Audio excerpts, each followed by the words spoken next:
Çfarë shtëpia për ju? Shtëpia është tempull. Është pak psikologji dhe gjithmonë duhet një connection. Unë nuk merrem me fenomenin, unë merrem me sen. Po në një projekt që të ka prekur emocionalisht. Unë mund të rria gjithë jetën mbi atë planimetri super të thjesht dhe atë prishje muri mund mos shkonte me nga kush. Lëre kesh një macë në shtëpi. Gjithë jetën punojmë për atë shtëpinë. Unë vazhdoj emocionohem këtu e 5 vjet. Kjo hapësira e dhomës gjumit, që të jetë ideale, sa duhet të jetë? Sa falënderime, sa bekime ka marrë nga nonat, sidomos. Çfarë zgjidhje i bëre kësaj planimetrisë? Me 3 anë kallkan.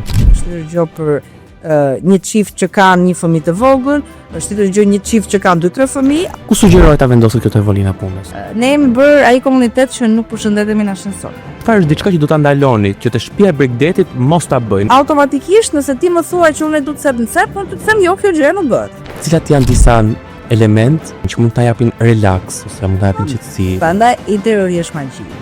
Është realisht fantastik.